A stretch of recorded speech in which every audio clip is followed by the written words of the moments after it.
Muchas gracias, Melissa. Yo tengo un nieto y si alguna vez lo conocen, no le cuenten, por favor, que yo conté esta historia en público, porque esto ocurrió cuando él estaba aprendiendo a dejar los pañales y eran unas habilidades que le llevaban unas semanas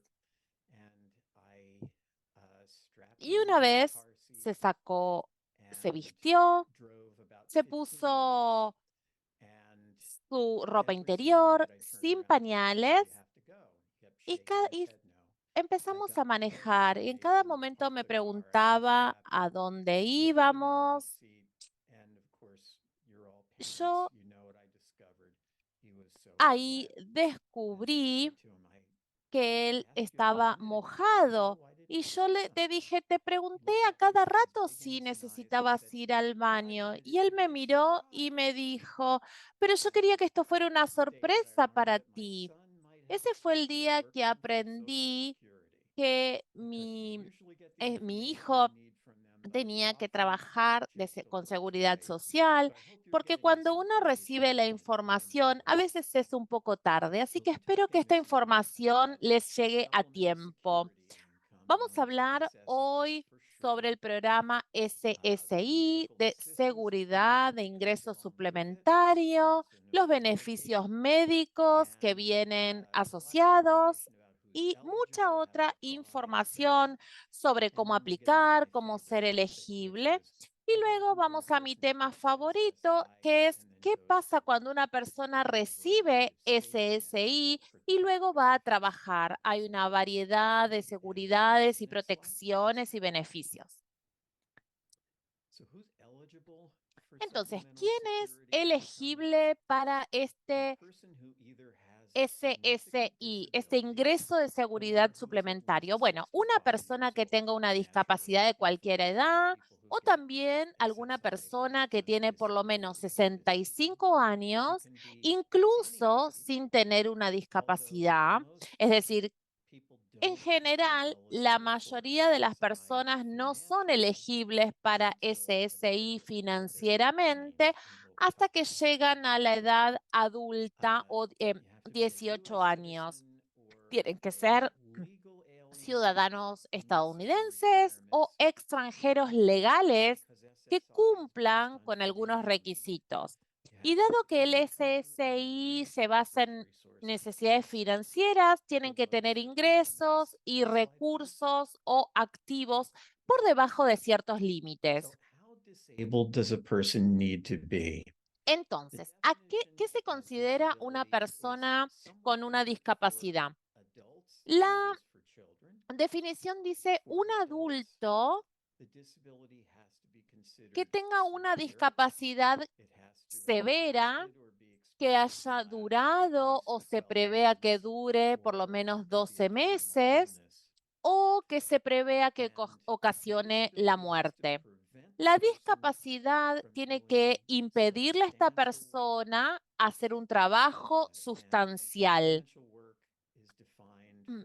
Esto de sustancial significa que las personas no son, por ejemplo, no ciegas, quienes ganan $1,470 por mes o más. En 2020-23 esa suma aumentó a 1,550, que será la suma para enero 2024.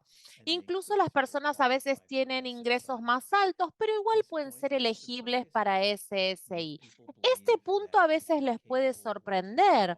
Las personas a veces piensan que si ustedes son capaces de trabajar, quizás no sean elegibles para SSI, pero esto es un mito. Ustedes pueden ser capaces para el trabajo, incluso pueden estar trabajando al momento de aplicar y aún así poder recibir este beneficio. Su discapacidad tiene un límite en su habilidad, pero no significa que no puedan trabajar por completo. La definición de ceguera, que es importante aquí porque la seguridad social trata la ceguera de manera diferente a otras discapacidades, hay más beneficios y su definición es una persona con discapacidad visual que no tenga una visión superior a 20/100 en el campo del ojo sano, si su familiar cumple con esos requisitos que incluyen la definición de ceguera, pueden acceder a un SSI. Incluso pueden estar ganando más dinero cuando aplican y aún así poder ser elegibles para el SSI. La próxima. Hablamos entonces que hay un límite al ingreso y un límite a los recursos o activos. ¿Cuál es el límite de ingreso? Bueno, depende del tipo de ingreso que la persona recibe. Si la persona tiene aquellos ingresos no salariales, por ejemplo, como pagos de seguridad social, pensiones, anualidades, dividendos, etcétera, el ingreso debe ser por debajo de $934 por mes en este año y por debajo de 963 por mes en 2023.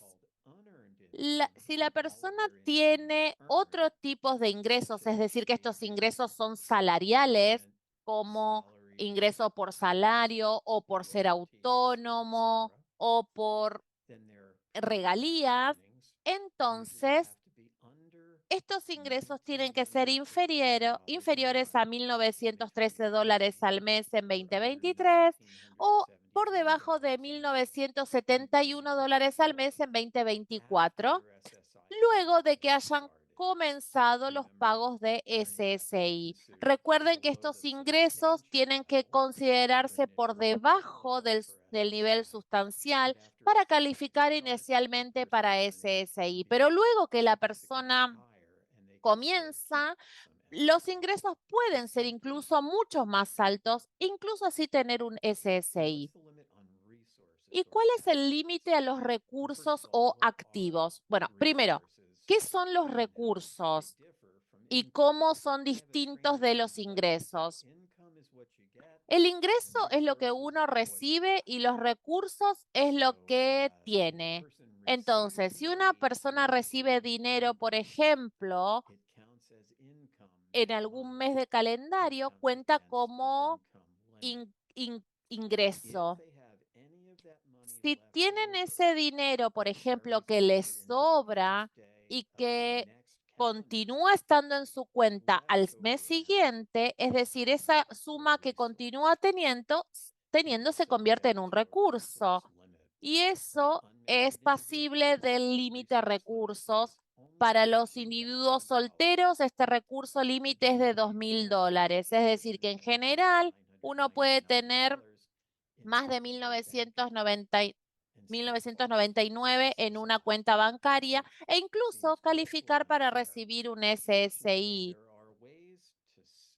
Por suerte, hay formas de acceder a más dinero y ahorrar más dinero e incluso ser elegible para SSI. Los tipos de recursos que cuentan contra los límites pueden ser bonos, dineros de mercados, acciones, seguros de vidas, cuentas de retiros y inmuebles que no sean el inmueble donde viven, pero más importantes son los recursos que no se cuentan contra ese límite. Por ejemplo, donde uno vive, si lo tienen limpio sin hipotecas y vale, por ejemplo, $1.000.000, no cuenta como recurso. Tampoco los vehículos, los seguros de vida, si no tienen un valor en efectivo, no cuenta como recursos. Tampoco fondos, por ejemplo, para sepelios, fideicomisos, por ejemplo. No tengo tiempo de entrar en esto en detalle, pero son beneficios para las personas con discapacidad Por ejemplo, si un familiar les quiere dejar dinero para un futuro.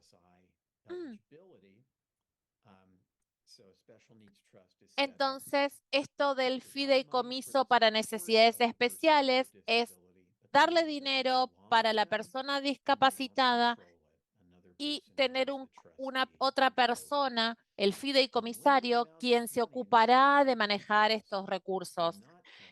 Tampoco la propiedad usada para un trabajo o un negocio cuenta.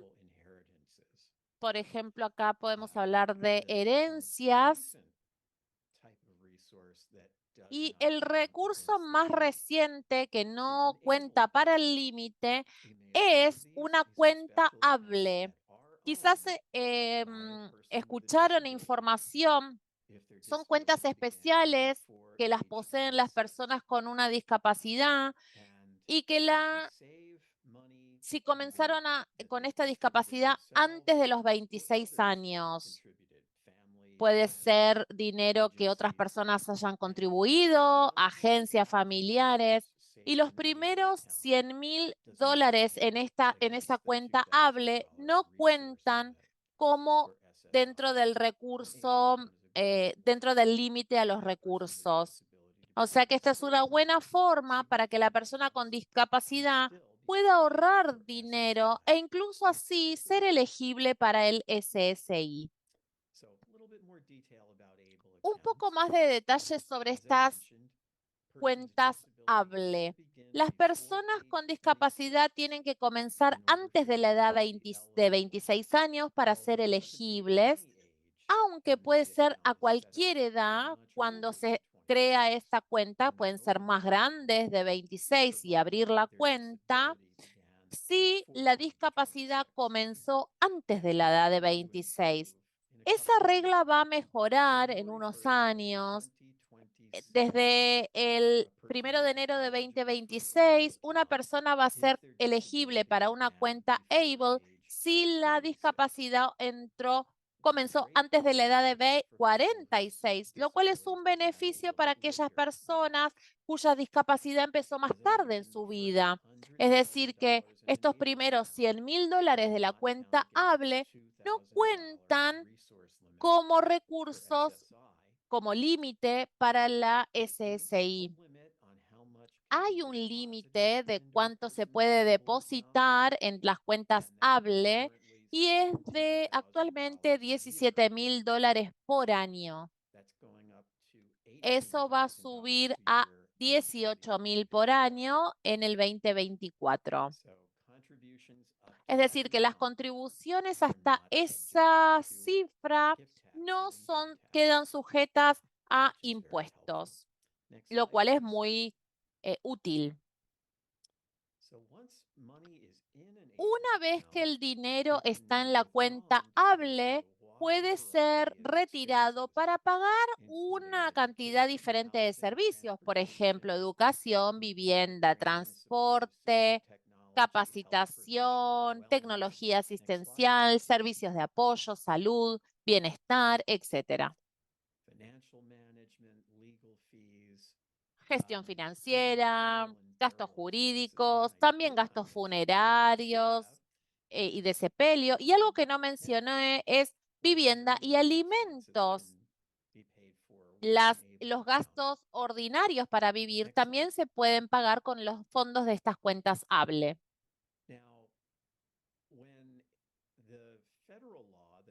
Cuando la ley federal que le permite a los estados crear estos programas con cuentas hables y se aprobó la legislación original, esto le permitió a los estados rejuntar de las cuentas hables que todavía tienen dinero cuando el beneficiario fallece, es decir, juntar el dinero sobrante hasta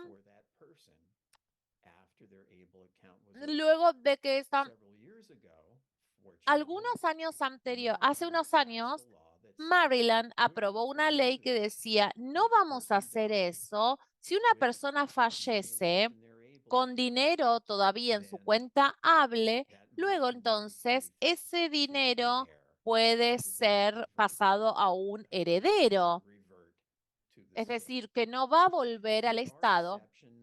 Hay excepciones. Las personas que reciben servicios de cuidados a largo tiempo, financiados por Medicaid, por ejemplo, luego de la edad de 55 años, cuando fallecen, el Estado sí puede recuperar ese dinero para el Estado, pero eso aplica a cualquier persona, no importa si tiene una cuenta hable. Es decir, que estas cuentas hables pueden abrirse en cualquier estado que permite que los individuos accedan a estas cuentas hable. Sin embargo, hay razones de por qué una persona en Maryland quisiera abrir la cuenta hable en Maryland, por ejemplo. Una es la protección del Estado para no juntar el dinero que sobre cuando la persona dueña de la cuenta fallece. Y la otra es por un beneficio de impuestos. Hay un impuesto en Maryland, el impuesto a ingresos, de hasta $2.500 por año por contribuciones a las cuentas hable. Ese es un impuesto, una deducción, perdón. Es decir, que la persona que hace una contribución no va a tener que pagar impuestos, va a tener una reducción de impuestos de $2.500 por año, que quizás entonces eso no está disponible a un residente de Maryland si abre la cuenta en otro estado, por ejemplo. Las cuentas hables tienen un montón de opciones de inversión y proporcionan distintas opciones de inversiones como acciones, bonos, etcétera. El dueño tiene que elegir, por supuesto. Y si quieren más información general sobre estas cuentas Hable, pueden acceder al sitio web que es hablenrc.org y marylandhable.com. Ahí pueden encontrar información de este programa en Maryland.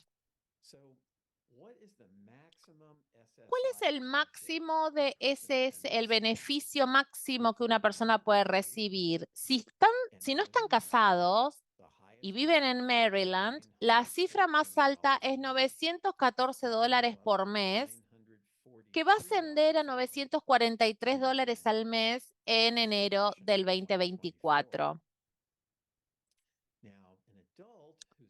Un adulto que recibe SSI debe estar pagando sus alimentos y alojamiento para recibir la cantidad máxima de SSI.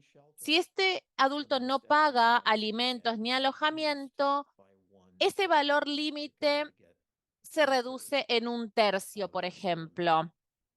Va a recibir 2/3 de la suma máxima, es decir, que pueden ser $609,33 este año y $628,67 para el 2024. Entonces,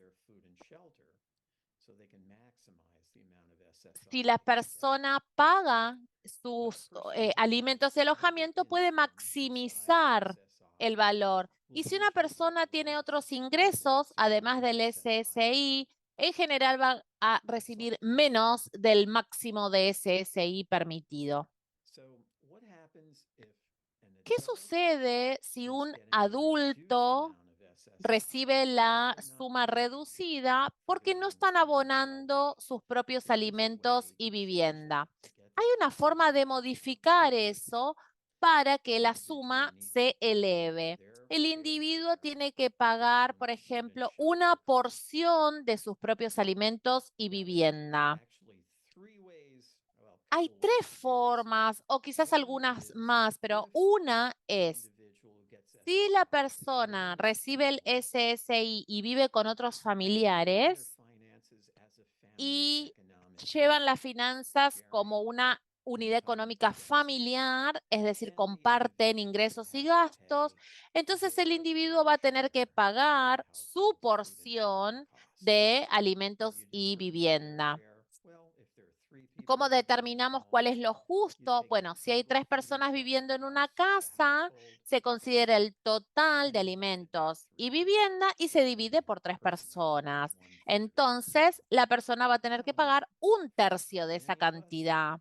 Para muchos de nosotros, la porción justa se calcula de esa forma y quizás a veces puede llegar a ser más que el máximo de SSI del beneficio. En ese caso, hay una opción. Si ustedes tienen que pagar más del máximo de SSI por sus alimentos y viviendas, entonces no les van a dar el máximo, sino que les van a dar 2/3 de la suma total, lo cual que parece totalmente contrario al sentido común, pero bueno, lamento, yo solamente estoy explicando cómo funciona esto. Otra alternativa es decir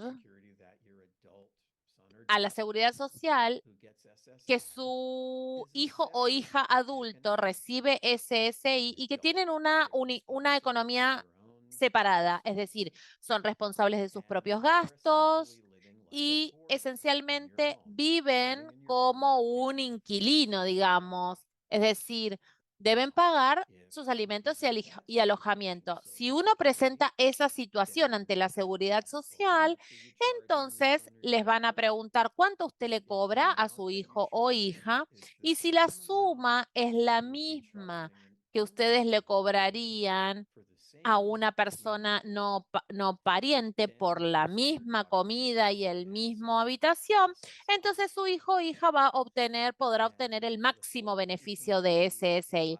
El formulario que se puede utilizar para documentar esto está aquí, tienen el link, lo pueden descargar de aquí.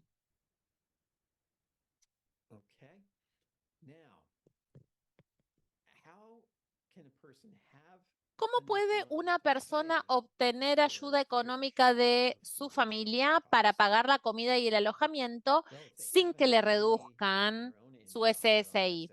Bueno, si tienen su propio dinero de su SSI u otros beneficios, pueden pagarlo de su propio bolsillo, pero si no tienen el dinero suficiente, pueden recibir contribuciones de familiares u otras personas para ayudarlos a pagar sus alimentos de vivienda. Si esas contribuciones van a la cuenta hable de la persona. El dinero que otras personas contribuyen puede ser usado por la persona para pagar alimentos y vivienda sin afectar o sin reducir su SSI. Esta es una muy buena forma de que los familiares puedan complementar el ingreso de aquel miembro de la familia que recibe SSI, es decir, ayudarlos a pagar su vivienda y sus alimentos sin reducirse el beneficio de SSI. Entonces, este SSI es un beneficio en efectivo que viene con beneficios médicos, es decir, con asistencia médica de Medicaid. Medicaid es el término genérico que existe en todos los estados, aunque en cada estado es diferente. En Maryland, por ejemplo, también se llama Medical Assistance, asistencia médica. Esta es una de las reglas que hace un poco burocrático el tema o confunde al público el tener más de un nombre. Es decir, el beneficio en general se conoce como Medicaid, pero en Maryland también se lo conoce como Medical Assistance, asistencia médica. Si una persona recibe una cantidad de SSI, incluso el mínimo de $1 por mes, automáticamente son elegibles para Medicaid o asistencia médica. Pueden contactarse con el Departamento Local de Servicios Sociales y preguntarles cómo obtener la tarjeta de Medicaid.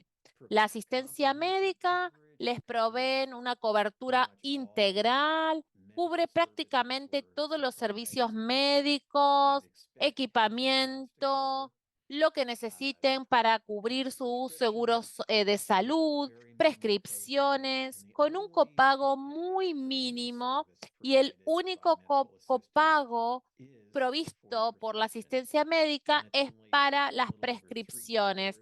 Y creo que es algo así como $3 para ciertas drogas y $1 para los genéricos. El desafío con la asistencia médica puede ser encontrar proveedores de salud que participen. En mi experiencia, todos los hospitales y farmacias participan, pero más allá de eso, a veces es un desafío encontrar proveedores de salud que participen.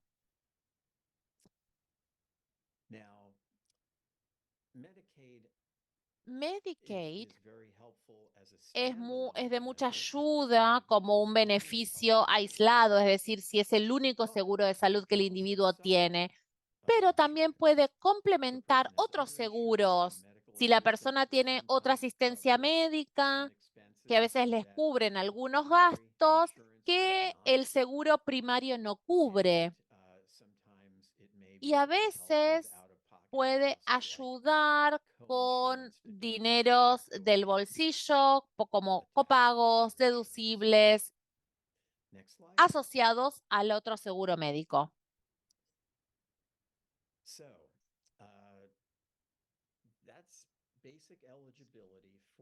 Básicamente, esta es la elegibilidad para SSI. Ahora yo les quiero hablar sobre qué sucede si una persona que recibe SSI comienza a trabajar. En general, cuando una persona recibe SSI y empieza a trabajar en un trabajo pago, su SSI se puede ver afectado, reducido. Pero hay una gran variedad de seguridades denominadas incentivos laborales que limitan el efecto del trabajo sobre sus prestaciones, sobre su asistencia médica y sobre SSI. Antes de entrar en detalle en esto, quiero que piensen, que se imaginen o si son conscientes del propósito del programa SSI. El objetivo es asegurarse que las personas elegibles tienen por lo menos un mínimo de ingreso para pagar alimentos y viviendas. Es decir, hay una lógica para el programa SSI. Si ustedes no tienen otro ingreso y solo reciben el SSI, tiene sentido que ustedes reciban el máximo de beneficio SI, porque necesitan cada centavo de él para pagar todos sus gastos de alimentos y bebidas. Ahora, si ustedes tienen otro ingreso, entonces van a recibir menos cantidad de SSI porque no van a necesitar tanta cantidad. Porque cuando sus otros ingresos aumentan, el SSI baja. Y al revés también sucede. Si su otro ingreso baja, el SSI aumenta. Entonces, piensen en la relación entre los otros ingresos y el SSI como un balance, como una balanza, como un sube y baja. Si uno sube, el otro baja, y si el otro baja, el otro sube.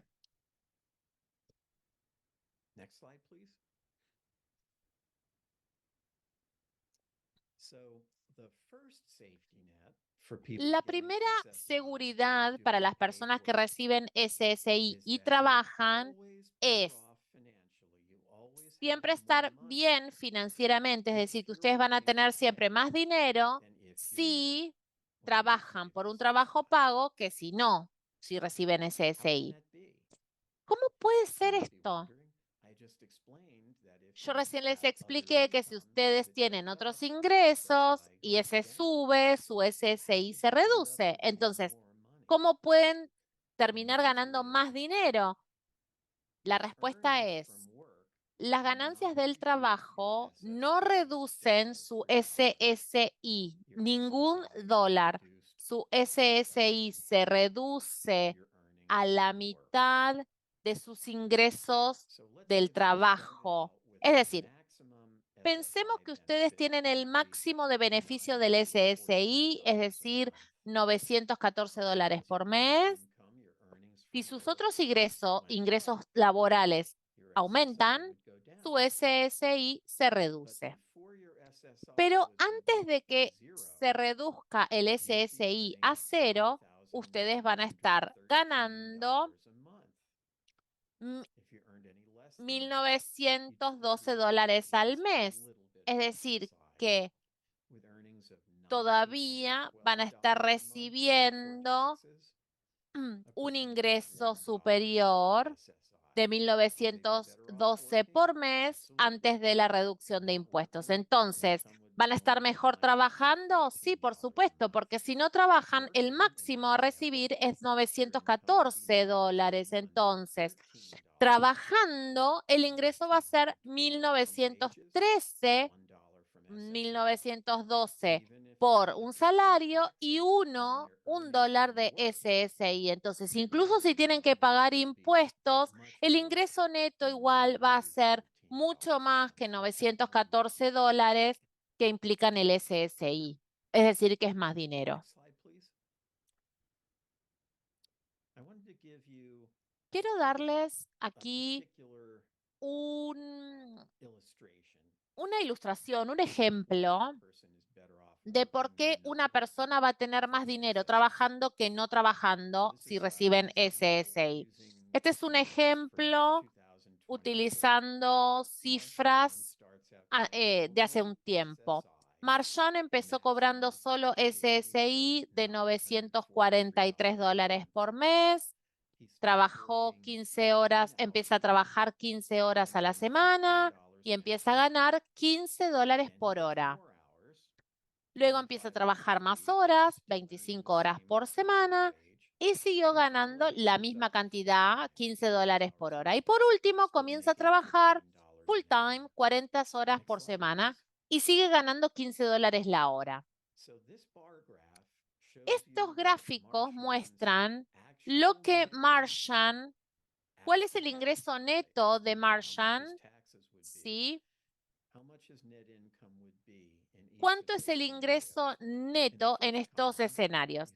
En la primera columna, ustedes ven el azul, solo recibe SSI y eso va a ser $943.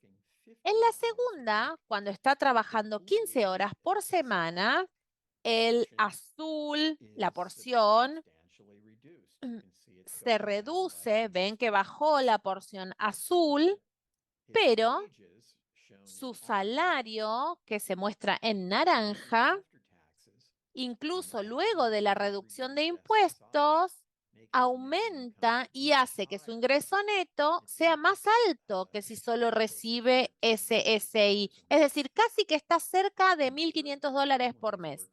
En la tercera columna, cuando trabaja 25 horas, pueden ver la línea azul que se reduce.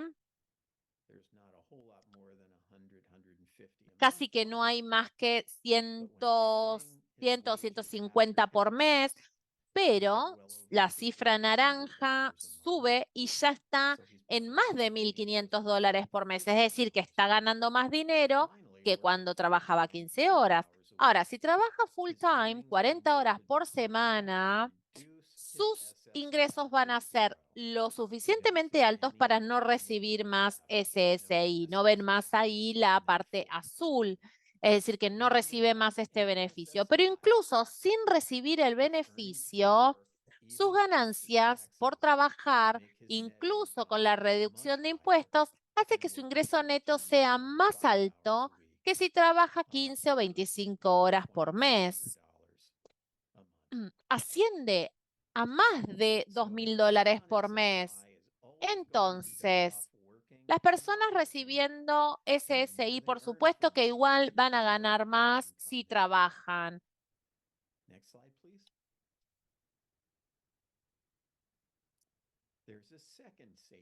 Hay una segunda salvaguarda que es una combinación en realidad de seguridades.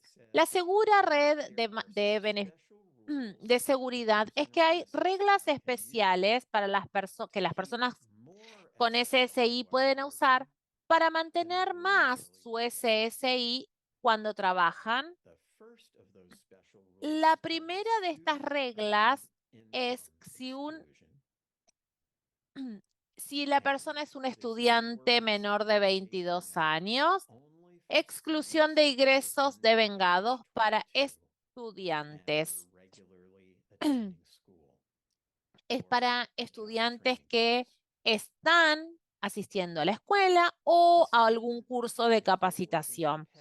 Si el estudiante trabaja, puede mantener todo su SSI, es decir, que no se lo reduzcan en nada si ganan hasta $8.950 al año, lo cual va a ascender a 9.230 en 2024. Y así no se le reducirá. Es decir, que esto es muy bueno para lo que los estudiantes prueben el trabajo pago, porque hay una suma sustancial que no va a reducir su SSI. Acá hay otro gráfico de barras. En este segundo ejemplo, el estudiante comienza solo recibiendo su máximo de SSI y luego comienza a trabajar 10 horas por semana, donde le pagan $15 la hora. Entonces ahí el estudiante mantiene su SSI completo mientras trabaja y luego tiene la cifra en naranja, que es su sueldo después de la reducción de impuestos. Otra forma, otra regla se llama gastos de trabajo, que es muy bueno para alguien que no es estudiante o que no tiene menos de 22 años, pero que necesita pagar gastos asociados a la discapacidad para trabajar. Por ejemplo, transporte accesible para llegar al trabajo, tecnología, terapia, asistir a un servicio de cuidado para prepararse para el trabajo, tener una rampa, medicación, algún servicio. Todos esos son ejemplos de gastos asociados a la discapacidad. Cuando la persona paga por esos gastos, se sustraen del ingreso, es decir, que se reduce su ganancia. Y entonces, ¿qué pasa cuando se reduce el ingreso? El SSI aumenta. Entonces, si la persona necesita por la definición de ceguera de la seguridad social, yo se las dije antes, es la visión de su mejor ojo con corrección, no excede el 20/200, es decir, que su campo visual no es más de 20 grados. Hay una regla especial para estas personas, para gastos de trabajo, por ejemplo. Entonces, eso le permite a la persona sustraer todos los gastos asociados al trabajo, incluso aunque no tengan nada que ver con la discapacidad, y así mantener el SSI lo más alto posible.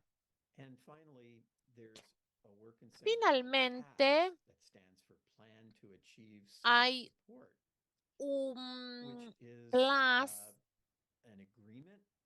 que es un acuerdo que la persona firma con la seguridad social para pagar por ciertas expensas. Este es un plan para lograr la autosuficiencia.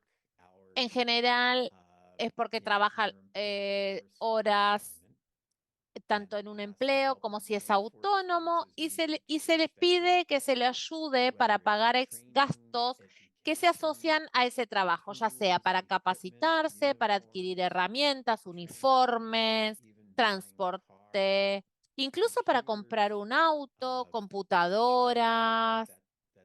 cuidados de infancias en casos de que necesiten, cuando la persona trabaja o tiene que asistir a algún curso de capacitación. Es decir, que hay una amplia variedad de gastos que se pueden cubrir y así entonces estos gastos se reducen del ingreso, de la porción de ingresos que recibe la persona, entonces el SSI aumenta.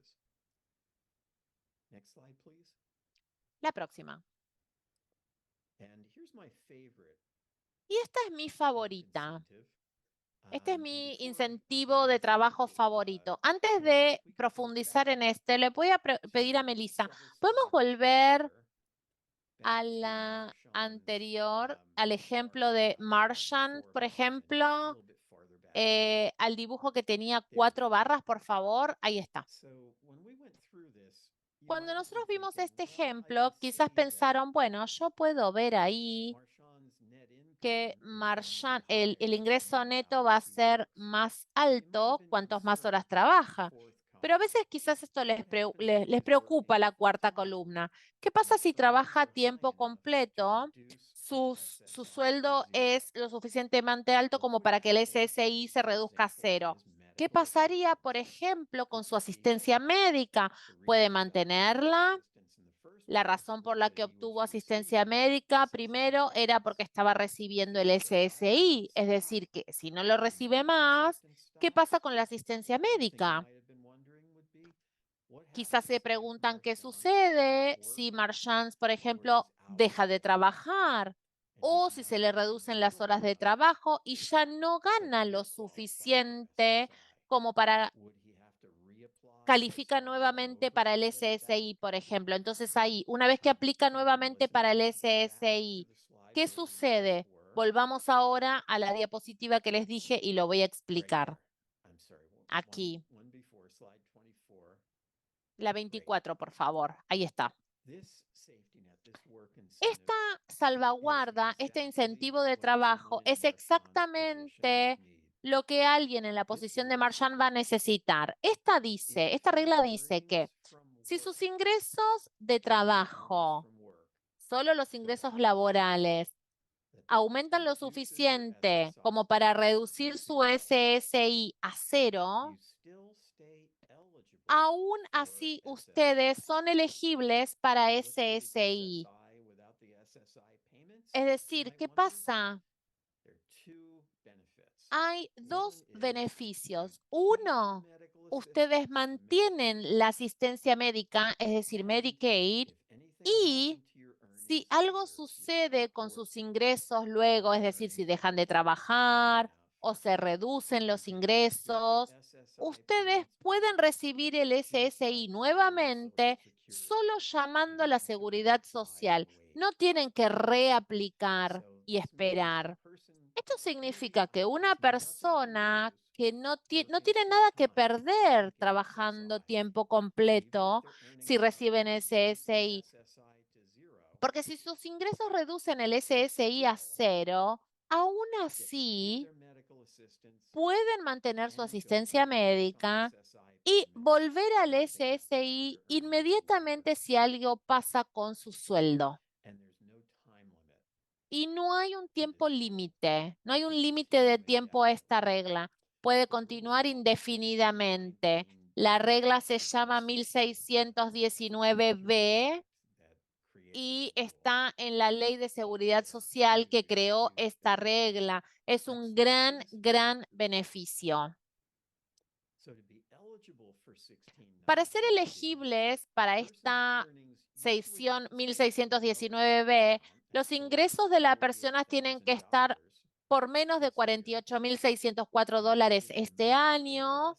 Y les voy a decir que para la mayoría de las personas recibir SSI, es decir, que recibir $48,000 es como un sueño, pero incluso hay personas que ganan más de eso, pero aún así Medicaid es elegible, especialmente si tienen una cobertura alta. La persona tiene que ser elegible para ese SSI, mantener sus recursos por debajo del límite de $2,000 tienen que continuar necesitando Medicaid, es decir, utilizarlo al menos una vez al año, y no tienen que tener otros motivos para perder la SSI, es decir, no tener más la discapacidad, haber mejorado médicamente, haberse ganado la lotería, ganar una gran pensión, por ejemplo.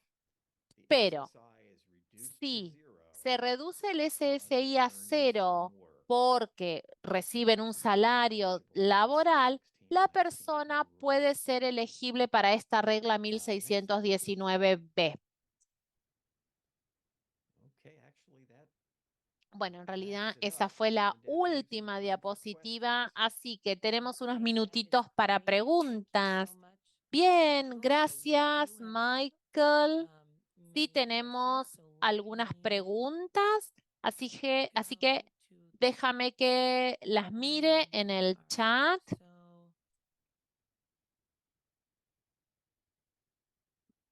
So are the rules for SSDI Las reglas as SSI? para el SSDI son las mismas que para el SSI. Las reglas para el SSDI son muy distintas. Primero, ¿qué es SSDI? Esto significa Seguridad Social, Discapacidad y Seguro. Este es un beneficio distinto que las personas pueden recibir de la seguridad social si tienen una discapacidad, mientras que el SSI es solamente para necesidad financiera y discapacidad. El SSDI se basa en la discapacidad y a veces del individuo o en muchos casos de los padres que han trabajado y pagado impuestos de seguridad social. Si la persona recibe SSDI y empieza a trabajar, las reglas son distintas. Todavía igual hay salvaguardas e incentivos laborales que los van a ayudar a proteger estos beneficios, aún trabajando. Y el SSDI y el trabajo sería un webinario distinto que podemos hacer en el futuro. Primeramente acá me concentro en la edad de transición de la juventud a la adultez, que generalmente reciben SSI si reciben un beneficio de efectivo de la seguridad social y no un SSDI, porque no tienen la historia laboral suficiente para calificar para un SSDI. Quizás sus padres todavía no están jubilados o no han fallecido ni tienen una discapacidad. Lo que sucede antes que sus hijos pueden acceder al beneficio, ¿no? A los registros para recibir beneficios de SSDI. No quiero responder otra pregunta que mencionamos antes. La mayoría de las personas que no califican para SSI hasta que tienen 18, y esto es porque los niños por debajo de los 18 años que viven con alguno de sus padres, en general no son elegibles porque una porción del dinero de los padres, del ingreso, de los recursos, se cuentan contra los del niño cuando se figuran que son elegibles para el SSI y el dinero que pueden tener. Entonces, los padres en general evitan que los niños reciben el SSI, pero si tienen 17 años y una discapacidad y van a cumplir 18, cuando llegan a los 18, ahí uno de los regalos de los 18 puede ser aplicar para el SSI.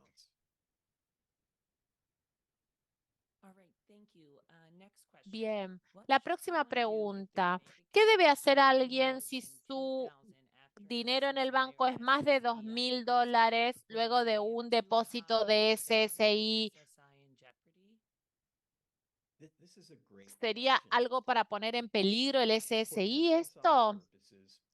Para la seguridad social se supone que cuenta solo la cantidad de recursos que la persona tiene a la medianoche del primer día del mes. Si esa suma es menos de $2,000, entonces van a cumplir con los recursos del límite. Si la suma es más de 2.000, no van a ser elegibles para el SSI ese mes. Si el SSI u otro ingreso es recibido luego de la medianoche del primer día del mes, para el resto del día o el resto del calendario o mes, cuenta como ingreso, pero no como recurso hasta la medianoche del primer día del mes siguiente calendario. Es decir, ustedes pueden tener una cuenta con más de $2.000 en el medio del mes, pero tiene que tener menos de 2.000 antes de la medianoche del primer día del mes siguiente. Así van a estar bien. Sería inteligente entonces, para evitar confusiones con la seguridad social, mantener el depósito siempre por debajo de $2.000. Y lo pueden hacer teniendo además una cuenta hable. Entonces, pueden tener suficiente dinero en la cuenta hable para mantener el equilibrio con la otra cuenta del banco y que siempre esté por debajo de los 2.000. Otra de las preguntas es, ¿pueden los estudiantes recibir SSI si se consideran dependientes de la ayuda financiera federal? Sí, pueden ser elegibles para SSI los dependientes.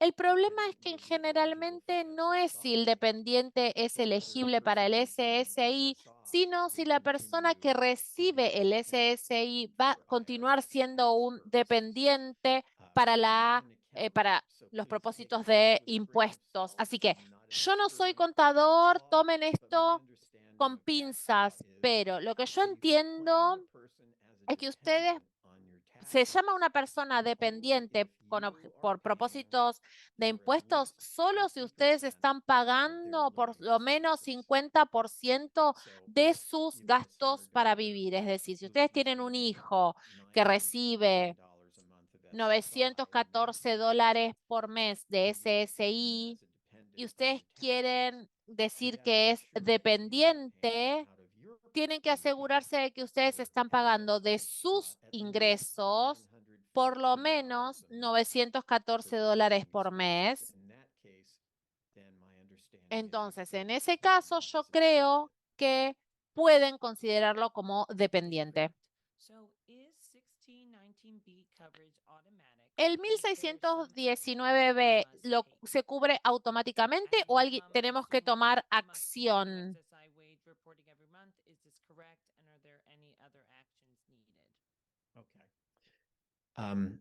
The 1619B rule La is regla del 1619B se supone que ocurre automáticamente, pero hay muchas cosas que deberían ocurrir automáticamente con la seguridad social y que no necesariamente ocurren. Es decir, si una persona, si los ingresos van a aumentar como para reducir el SSI a cero, es una buena idea ser proactivos y contactarnos con Seguridad Social y asegurarnos de que la persona puede acceder al estatus 1619. La persona siempre debe reportar los ingresos a la Seguridad Social para recibir el SSI todos los meses. Y ustedes pueden recibir ayuda con cómo hacerlo, cómo reportar los ingresos, cómo incluir los incentivos laborales y tienen asesoría gratuita. Sí, hay dos formas de hacerlo. Si un miembro de la familia, por ejemplo, en la división de rehabilitación en Maryland, si están recibiendo SSI o SSDI, se necesita que reciban ayuda. Si la persona no tiene un caso abierto, pueden igual recibir counseling, beneficios si viven en Maryland, recibir SSI o SSDI, llamando al 866-968, perdón, 866 968 7842. Lo voy a poner en el chat.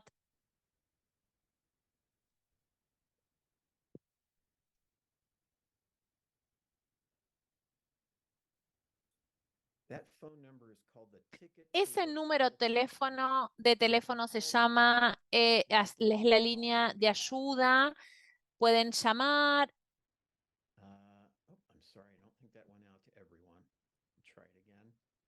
Perdón, creo que no escribí para todos. No hay problema, Michael. Yo lo copio y pego para todos.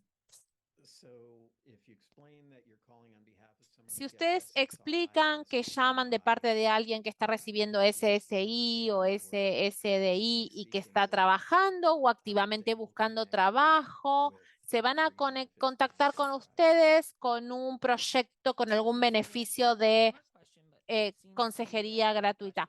Tenemos un comentario. ¿Los pagos SSI pueden ir directamente a una cuenta Hable? Yo creo que eso puede diferir de un estado al otro. Eso sería una pregunta para hacerle al programa de la cuenta Hable. Si ustedes van al marylandhable.org, al sitio web, tienen información de contacto para comunicarse. Yo creo que los pagos del SSI van a su cuenta regular y luego sí se pueden transferir a la cuenta Hable. Bien.